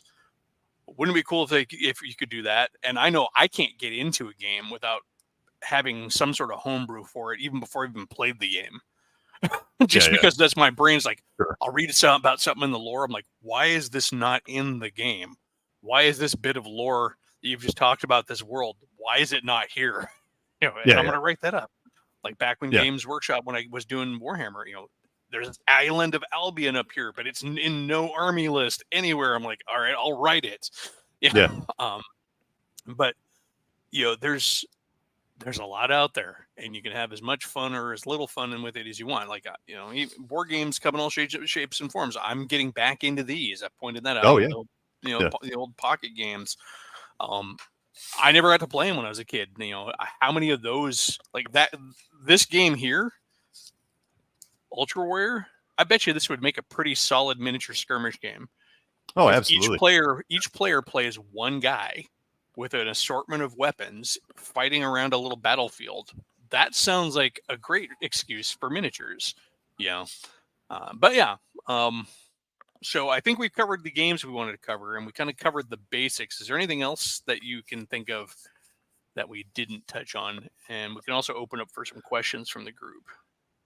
Yeah, I think we touched on everything pretty well. I would say that, you were saying that I think the majority of miniatures gamers I encounter, this is just my personal experience. This doesn't mean that that's, the general audience. This is just in my area and whatnot. Most of the guys I encounter are much more into the camp we're talking about. They're very rigid and want to play with an established rule set and established miniatures and all that stuff. But at the same time, I think some of those people are just not aware of this side of the hobby. And when they're exposed to it, there's kind of an awakening. I've encountered it over and over again, with like my old 40K group kind of splintered off. And there were some of us that didn't like the other ones, and there was drama and stuff. So we kind of splintered off from them. And I was like, hey, why don't we try, I would say, hey, I'm going to run a campaign and I'm going to referee. And they're like, referee? Why would you have a referee? I'm like, I'll show you. So I built this big 3D campaign map and did all this stuff and created all this lore and background and all these scenarios. And I was like, okay, and their special characters would level up and stuff. And they had just never experienced anything like that. And when they were actually exposed to it, they were very hesitant to do it at first. But when they were exposed to it, they really got into it, and that's all they started really going over more to that free form bohemian gaming style. I like that term, the bohemian gaming style. That's what we're going to call it from now. I think it's a worthy moniker there. So, but I have run into some of those people who look at this sort of stuff and they're like, it seems too weird for me, or I don't feel like I could, like they're intimidated by the modeling aspect of it, and that's fair too. But I really do think you made a good point. A lot of people don't know that it's a thing. I have a weird status in my gaming group from back in Washington when I was there. I was always coming up with the weird game, like I bring in Pulp Alley and I'm like, I got this game, and everybody's like, okay, no, was anybody asking for a pulp game? Yeah. And you're all right. I got this game called Turnip28. The name right there, a lot of people just give pause, like, the what? Yeah. I've always been that guy. In fact, they used to call me the owner of the game store, who I used to be really good friends with, that I used to war game at all the time. He used to call me the Cody the gaming hipster, which I don't like the term hipster, but I thought that was really, really funny because I would always bring in these. That you're Cody the Bohemian gamer. Yeah. I would always bring in those games, that nobody had heard of and whatever. I was like, oh, let's try this out. And I would buy. What I used to do is I would buy at least 2 armies and paint them up for both sides, so everybody we could play with them. I was always that guy looking for playing other stuff and wanted to experiment and whatever. I've always been that dude. Same. Yeah, I've done that in the past. In fact, Pulp Alley, for example, is my second foray into miniatures gaming in the pulp genre. And I originally had started with a system called 45 Caliber Adventure. Yep. And I bought a ton of pulp miniatures for it. I brought it to my gaming group one day, and they were nice enough to play it with me, and they had a miserable time evidently, and I was so crestfallen. I sold off all the miniatures and stuff. And, but I had bought enough for everybody, and I'd painted them up, which is saying something. I built terrain and everything, and and then years later, I found Pulp Alley, and Pulp Alley does everything that 45 cal tried to do without some of the pitfalls of 45 cal. One of the biggest problems with 45 cal, for example, is your damage tracks are on specific stats, and so you could end up with a guy who was completely immobile but could still shoot, and it was just weird. It's like you could end up with characters who were in the game and worthless. Yeah. And so it was kind of a bad experience. Whereas Pulp Alley, your characters can still get taken out of the game, but you're still left with, very playable characters most of the time. Yeah. And until they're actually out, they're not out. You know, they can still do something. This is not the Pulp Alley video, but that's an example of that kind of that experience coming into and out of games. But yeah, I've been there. I've you know bought the armies, painted them up for both sides. Bounced to another project because you know everybody else bounced off that one. Dude, I have so many projects like that hanging around. It's insane. Like, yeah, it's insane. Like I would always, I never had fear of doing it either. Even when, you know, over and over again, I failed to get anybody into what I was doing, but I would always come up with some wacky idea and buy both sides. Like I was just telling you the other day, I bought a few years ago, I bought all these knockoff 15 millimeter Dune, you know, miniatures, and was writing up a set of rules to run a Dune game. And, you know, I was trying to get everybody into that idea, and everybody's just like, all right, Cody, sure. You know, I could just never get, I never could get anybody excited for the idea of it. So it, you know, it's all sitting there. Come back to them and you tell them, all right, I've got a Harkonnen army and I've got a Fremen army, and there's a sandworm, and whoever plays a sandworm gets to use a hand puppet. There you go. Yeah, yeah. And then you'll get them to play because it'll have a whack factor, and they'll just be like. But no, Alex brought up mentioned a couple things here I thought were kind of fun. Like converting minis have always been a passion. More in sculpting miniatures in recent years. The Albion expansion that I remember, I don't think was for Mordheim. They did a campaign for Warhammer Fantasy that took place in Albion that introduced some special characters and didn't really create an Albion army list. It just created like there was like a druid and a fen beast and stuff like that. Yeah, But yeah, so I ran that campaign back in the day. Well, it wasn't back in the day. It was 5 or 6 years ago. I took a couple of those. What is the shit? What was the like 3D tiles Games Workshop made for making a campaign map? I don't remember what it's called, but they made these hexagonal like 3D tiles, and you could build campaign maps. Warhammer Empires, I think it was, or something like that. Yeah, Mighty Empires. Mighty Empires. Yeah, and I still have like a bunch of those because somebody gave them to me. But I took 2 of them and made a big map of Albion and painted it all up and everything. We played a really sweet Albion campaign, and that was a lot of fun. Yeah, I remember seeing that, and I actually went out and bought this funky clock from IKEA that came out with a bunch of hexagons that had interlocking connectors on the back with the intention of making world tiles, and it's still in a box. Yeah, because you know, like so many other projects. But yeah, I think we're we got about a half an hour left in the maximum time frame.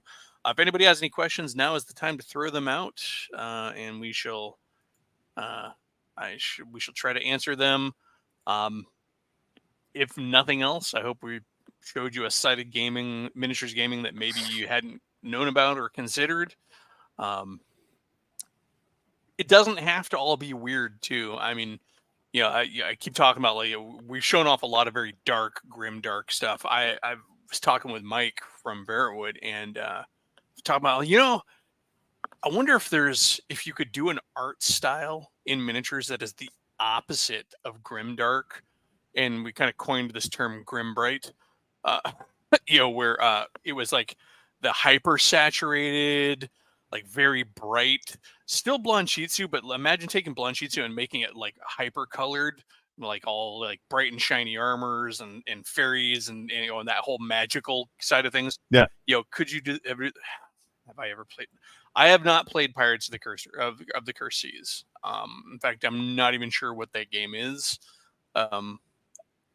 So I do not have anything to say on that. How about you, Cody? Are you aware of Pirates of the Curse Seas? I'm not aware of it at all. All right. So Mar Hockman, you have stumped the panel. You get a What you saying something. You get a no prize. But yeah, there's I mean, I have, because I'm always coming up with crazy ideas. I have a entire retro 70s, 80s science fiction setting in my head that I want to make that's got factions, and I've even mapped out a product release schedule if it ever got that far, like how I would build a product range from it if I was to turn it into something. And it is not grimdark. It's it's very much 1970s Buck Rogers, Battlestar Galactica, a little bit of sci-fi book cover kind of extravaganza. It's a little bit of Dune mixed in with a little bit of Space Force with a little bit of and again, it's a homebrew project, and I could easily see myself going the Verit Wood, or Turnip28 route and just start kit bashing from existing kits. Nowadays, it's easier than ever because there's so many 3D resources out there, and you've got cool games like Stargrave,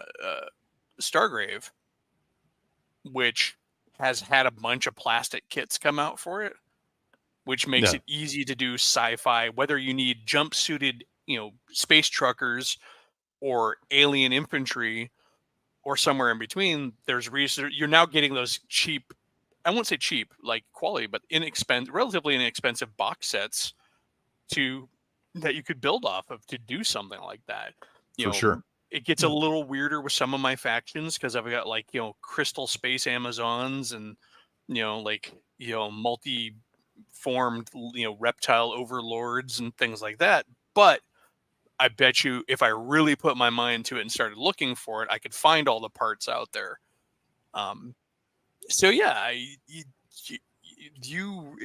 it's a golden age of gaming right now with so much being out there and having it be so accessible. It's only a click of the keyboard away that you can find the resources and you can find examples of people doing it. Game design, you're talking about the opacity of people's painting techniques earlier. Game design is another one of those areas where I think things are really opaque. Trying to find actual information on how to develop a game system is really hard. Yeah. Unless you're somebody who knows numbers and and statistics and stuff like that, it's really just comes down to the playing and the doing, or starting with somebody else's systems. You and I were talking, and you introduced me to Space Weirdos, and I read that. I'm like, this is kind of what I was already developing for another game, for the Stars of Myth game that we've been kicking around. I'm like, do I need to start over now? Because it's so close.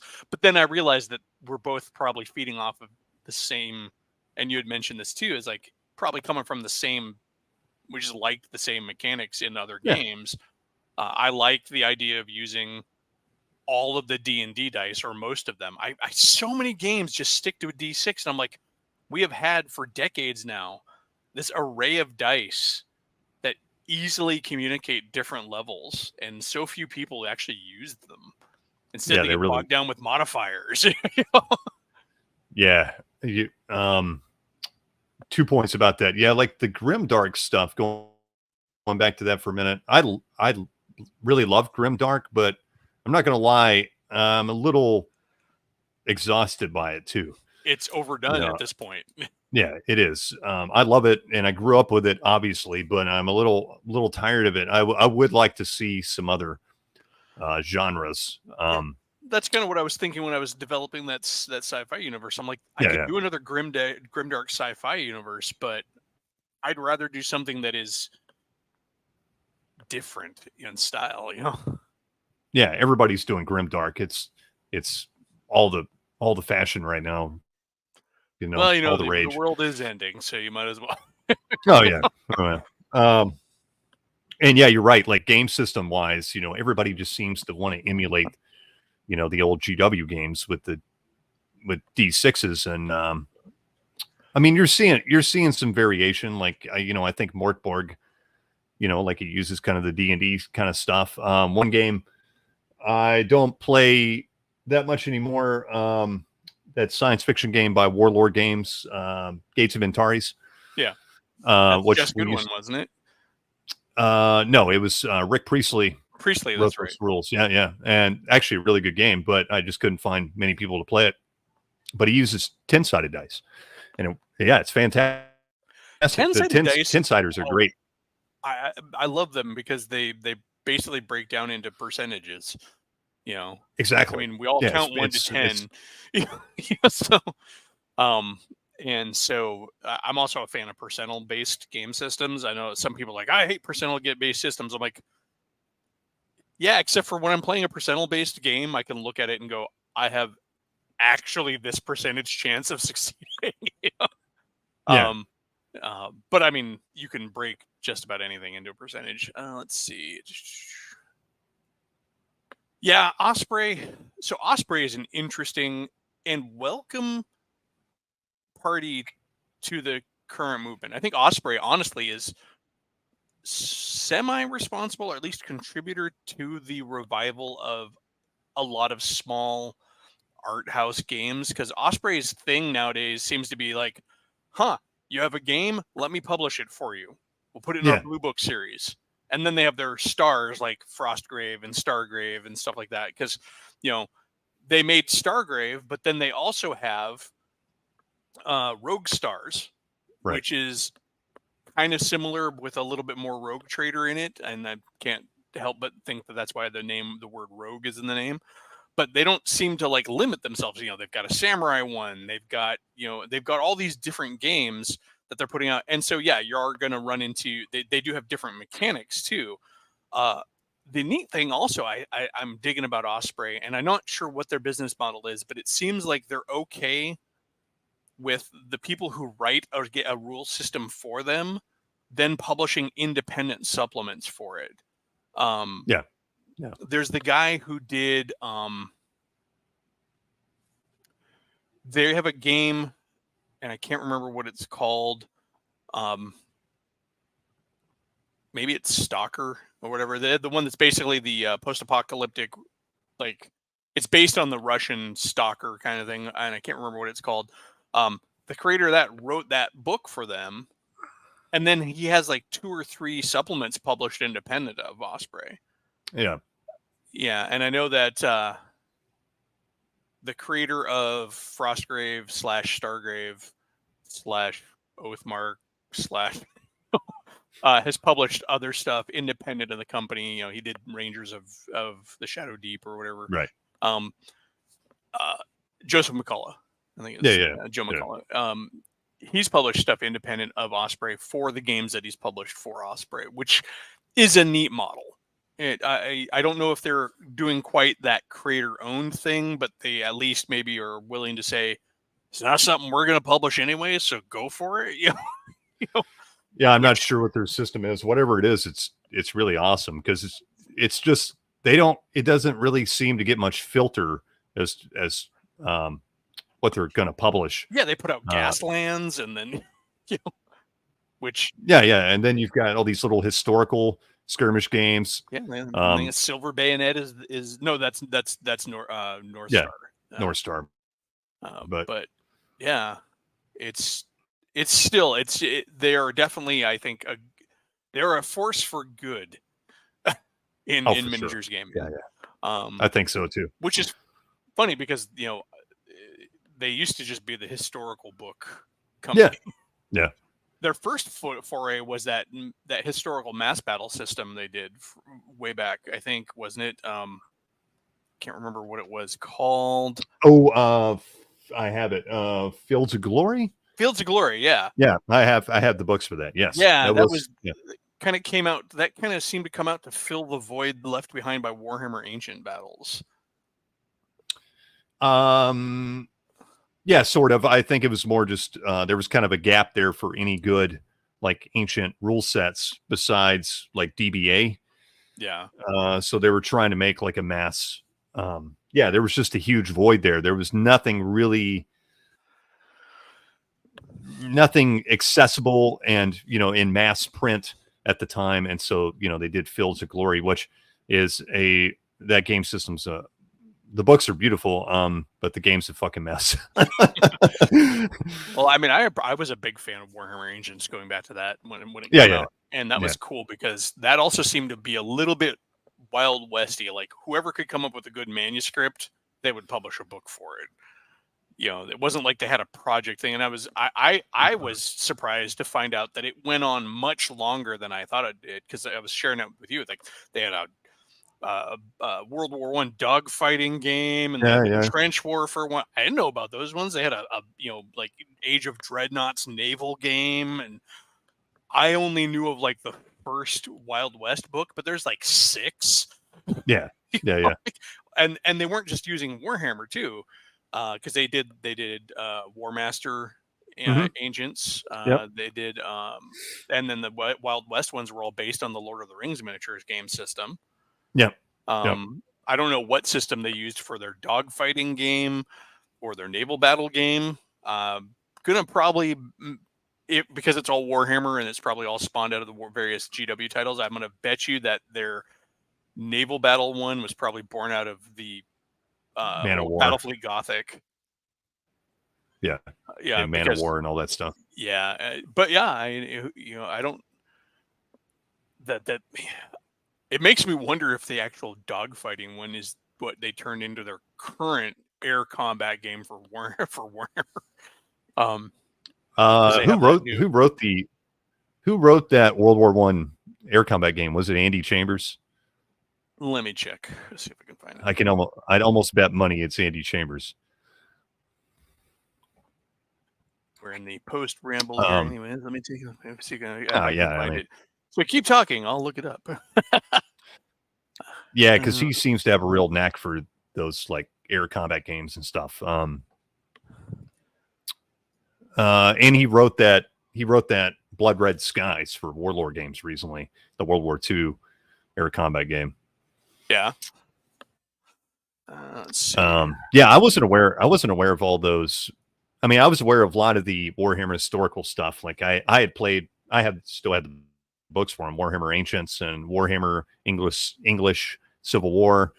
And I was aware they had a World War One set of rules too, right? If I remember right, like World War One land battles.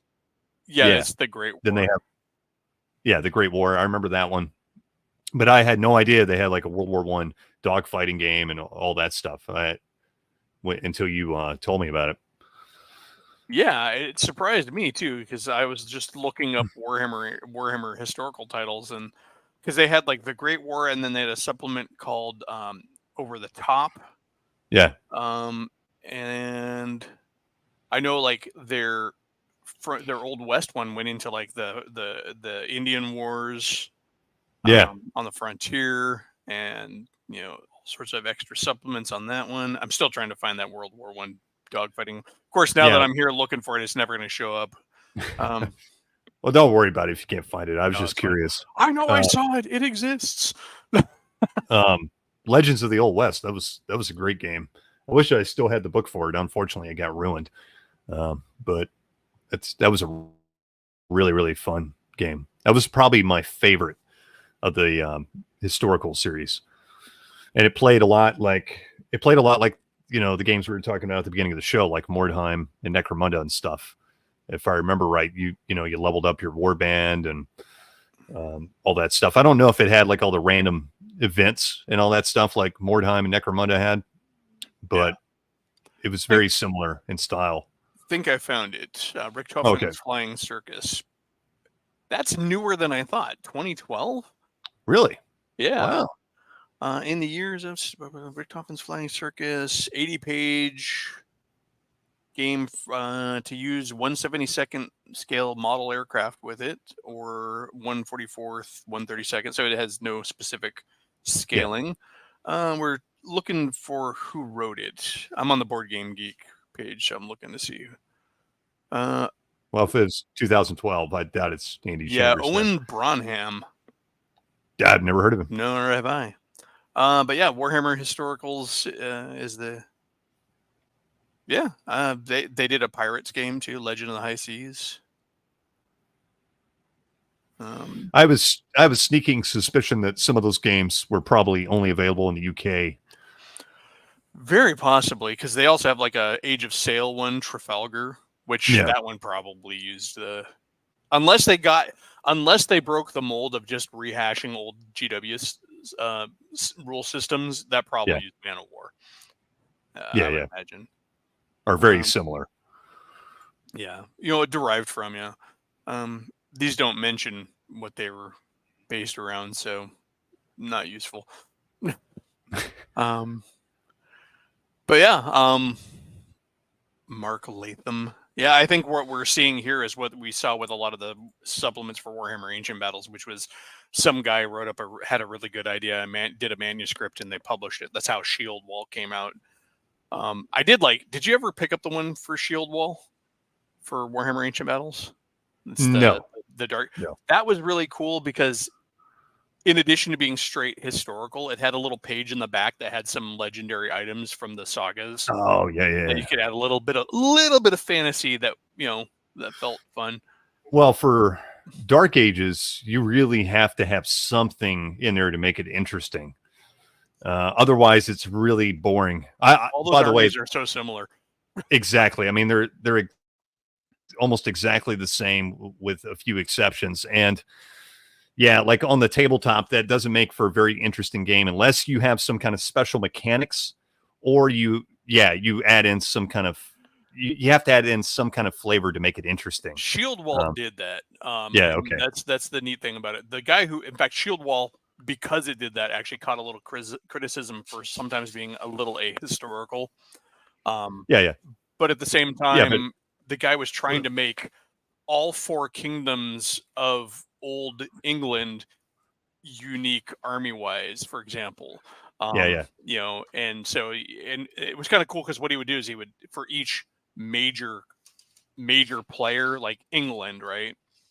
You'd have the force list, the troop list, and then each kingdom would have notes like this kingdom can take this percentage of this kind of troop or has this kind of free. And then you had a section of mercenaries for the era, like you might have like the Swabian great swordsmen that were working as mercenaries and stuff like that. It was a well put together because it went from everything from Normans to mainland Europeans, the Franks and all that, and then also covered the Scandinavian groups and stuff like that. So it was cool. It was literally all of the Dark Ages. It didn't cover. That's awesome. It didn't cover post Rome because that was fall of the West. I think is the supplement they did for that one. But anyways, Flemish. Believe the Flemish, Mr. Hawkman, are from a different period of time. Yeah, we're advancing in time a little bit there. Yeah. Dark Ages. But yeah, I always laugh at we're way off topic now, but whatever. We covered the topic. Yeah. Dark Ages, always laugh at historical gamers for telling somebody that it's not historical, because if you really know the history of the Dark Ages, there's so much things we don't know about it, and it's ever-changing history. We're discovering new things all the time about Dark Ages history. It's all so speculation. Tell me how accurate that one tapestry we have is. Exactly. I mean, there's so much. It's amazing when you dive, and I love the Dark Ages. One of the reasons I love that period of history is because it's so little is known about it. Yeah. And even the biggest expert in the world is going to tell you, we don't know all the facts about this. This is just what we think. Yeah, I run into similar issues because one of my favorite historical periods is the Bronze Age. And same thing. There is a lot of archaeology for the Bronze Age, but because some of those societies didn't even have written language, I love Mycenaeans, the Mycenaean Greek period. Bronze Age for me, we got a few minutes left, and then I'm going to have to call it because you and I have that play test we're supposed to be doing later on today, and then I've got to probably eat.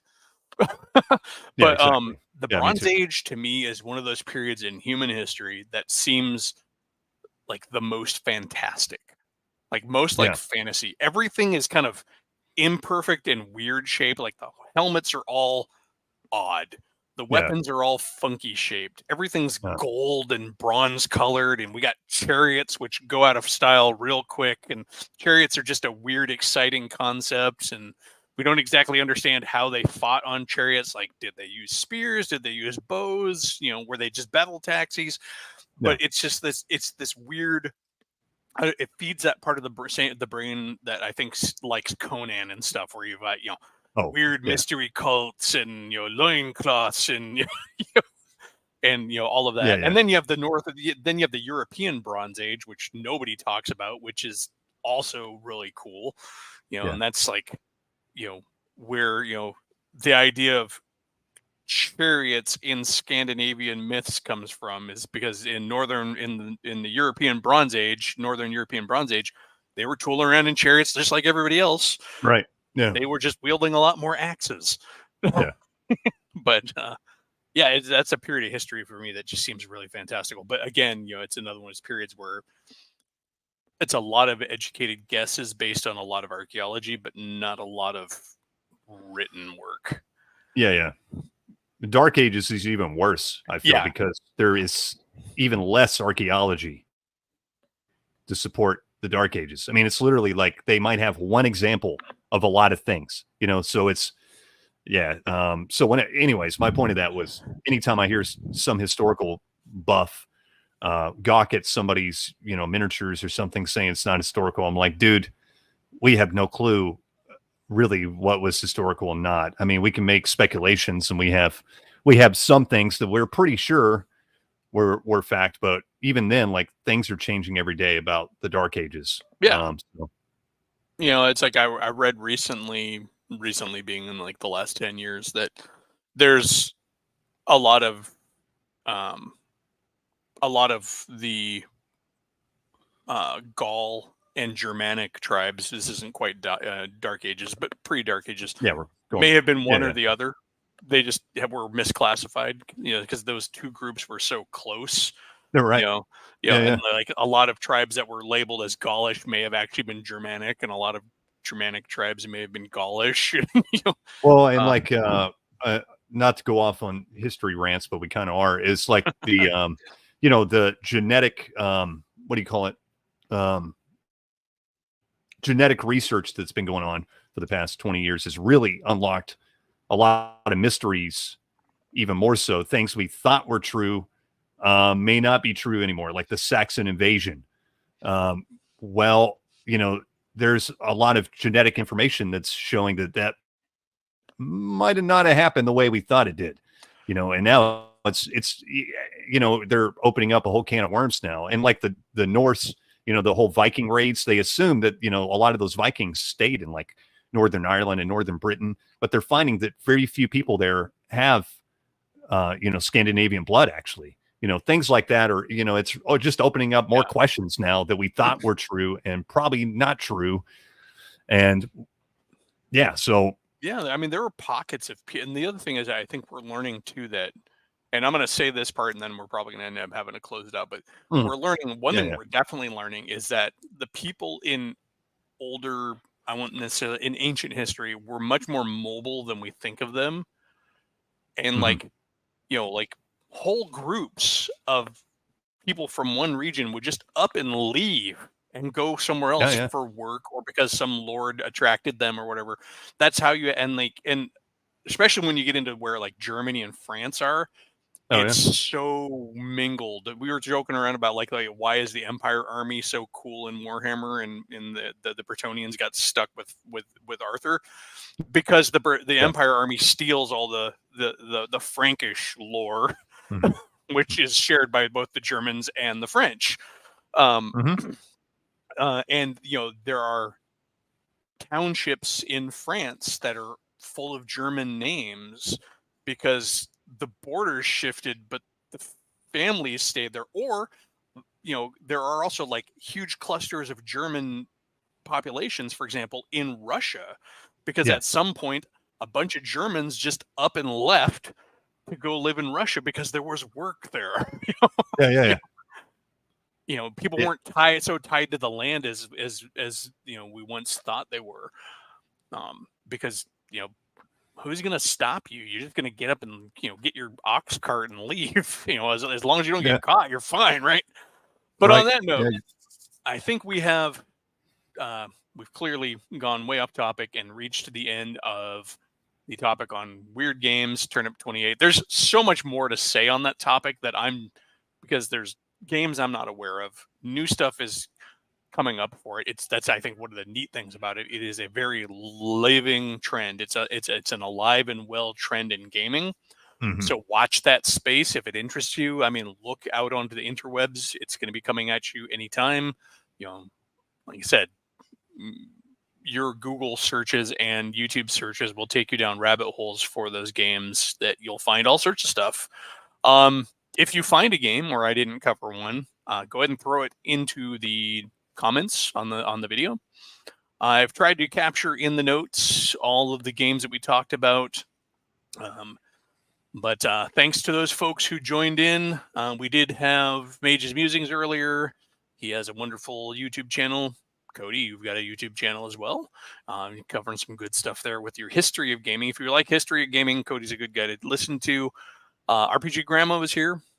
She's got a YouTube channel, almost daily content, little video essays on just kind of the ins and outs of gaming. Paul Bally was here, so Dave and or Bessie, thank you for showing up.